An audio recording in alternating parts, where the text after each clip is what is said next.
Charleston is one of those places that people visit once and immediately start thinking about how they could live there. The historic streets, the waterfront views, the beaches, the food, the slower pace of life compared to bigger cities make it easy to understand why so many people are drawn to this area. Over the past decade, Charleston has gained a lot of national attention as one of the most desirable places to live in the Southeast. More people are moving here, more businesses are investing here, and the region continues to grow. But if you grew up in Charleston, the story of the city's growth usually sounds a little bit different. For locals, Charleston isn't just a vacation destination or a lifestyle move.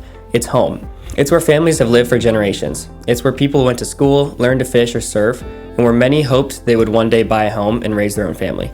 And as Charleston has grown, one of the biggest conversations you'll hear from people who grew up here is about housing and affordability. Not in a negative way, but in a realistic way, because Charleston's popularity has created both opportunity and challenges at the same time. To understand that conversation, it helps to look at what Charleston used to be like and how it has evolved over the years. For most of history, Charleston was never considered a particularly expensive place to live. It was a coastal southern city with strong local culture, a big tourism industry, and a cost of living that was fairly moderate compared to major metropolitan areas. If you go back 20 or 30 years, many neighborhoods that are now considered highly desirable were much more affordable. Places like Mount Pleasant, West Ashley, and James Island, and even areas close to downtown, were within reach for many working families. A lot of locals bought homes, stayed in those homes for decades, and built their lives there. There were always premium areas, of course. Waterfront communities in the historic district have always been some of the most valuable real estate in the region. But overall, the gap between local wages and housing prices wasn't nearly as wide as it is today. Over the past decade, Charleston has experienced something that happens to a lot of places that offer a great lifestyle. More people discovered it. Charleston started showing up on the national lists of best cities to live in, best food cities, best coastal destinations, and best places to retire. Travel publications began highlighting the charm of the peninsula, the beaches, the restaurants, and the culture. At the same time, remote work began to change where people could live. Instead of needing to stay in the same city as their job, many people started looking for places where they could enjoy a better quality of life while still earning income tied to larger job markets. Charleston became one of those places. People started moving here from the Northeast, the Midwest, and the West Coast. Many of those buyers were coming from markets where housing prices were dramatically higher. So when they arrived in Charleston, even though homes here might feel expensive compared to what locals remember from years ago, they could still feel relatively affordable compared to the cities those buyers were leaving. That shift has had a major impact on the housing market. Home prices across Charleston have risen significantly as more people compete for a limited supply of homes. Neighborhoods that were once considered hidden gems are now some of the most competitive areas in the market. Homes near downtown, near the beach, or in highly desirable school zones can sometimes receive multiple offers within days of hitting the market. At the same time, Charleston's local economy hasn't always increased wages at the same pace that home prices have risen. The region has strong industries like tourism, healthcare, shipping, manufacturing, logistics, and increasingly technology and aerospace. Major employers like Boeing, Volvo, and Mercedes-Benz have brought investment and job opportunities to that region. But many of the jobs that exist locally don't always pay the same salaries that you might see in places like New York, Boston, or San Francisco. So when home prices rise quickly while wages grow more gradually, it creates a gap that many locals begin to feel. For someone who grew up in Charleston, the neighborhoods they remember being affordable can suddenly feel much harder to buy into. A house that might have sold for just $200,000 15 years ago may now be selling for $500,000 or even $600,000 depending on the location. For younger locals starting their careers, that can make the idea of buying a home feel intimidating. But this is where the conversation becomes important, because Charleston's growth hasn't just created challenges. It has also created opportunities for people who understand how to approach the market strategically. One of the most common ways locals are still building wealth through real estate in Charleston today is by starting with what's called a stepping stone property. The idea is simple but powerful. Instead of waiting until you can afford your forever home, you start with something smaller that gets you into the market. That might be a townhome or a condo or a smaller single-family home in a neighborhood that's relatively affordable. For example, someone might purchase a $300,000 to $400,000 townhome or starter home instead of trying to buy a $600,000 house right away. Over time, two things begin to happen.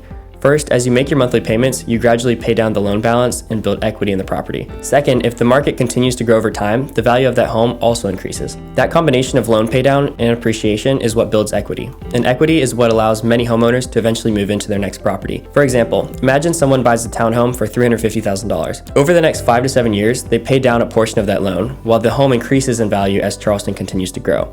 If the home eventually becomes worth $450,000 or $500,000, that homeowner now has a significant amount of equity that they can potentially use towards their next purchase. That equity can become the down payment on a larger home. This is exactly how many homeowners have moved up in the Charleston market over the years. Very few people start with their dream home. Many people build towards it over time. Another strategy some buyers use is turning that first property into a rental when they move into their next home. Charleston's strong demand for housing means many areas have a solid rental market. So instead of selling the first property, some homeowners choose to keep it and rent it out, allowing the tenant's rent to help cover their mortgage. Over time, that can create an additional income stream while the property continues to build equity. For locals who understand this approach, real estate can become a long-term wealth building tool rather than just a place to live.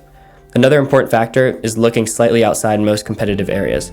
Communities in Somerville, Goose Creek, Moncks Corner, and other parts of Berkeley County have grown significantly because they offer more attainable housing options while still being within commuting distance of Charleston. These areas have added new schools, shopping centers, restaurants, and parks, and many of them are continuing to develop rapidly as the region grows.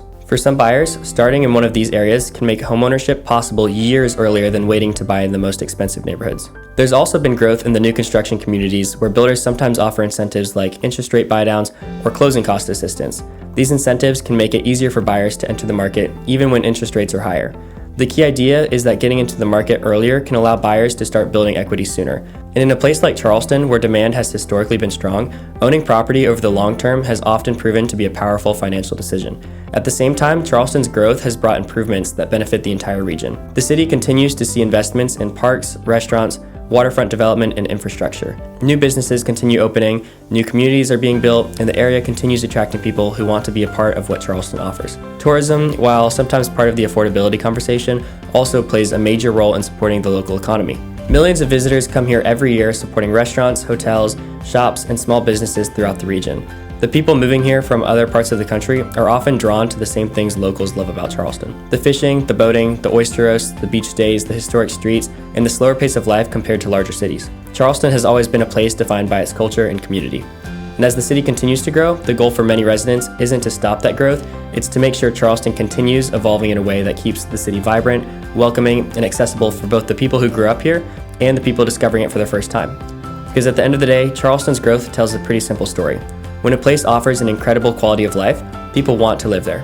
Charleston has that, and for buyers who approach the market with the right strategy, there are still opportunities to build a life and own property in one of the most unique coastal cities in the country. If you're thinking about moving to Charleston or trying to figure out the best strategy for buying here in today's market, feel free to reach out. I also see more properties before they come on market than most agents in Charleston, and as a part of the Sean Cleary team, we often have access to opportunities way before they become widely available. So if you're curious about opportunities like that or want help understanding where the best buying opportunities are right now, I'd be happy to help. Thanks for watching, and I'll see you in the next video.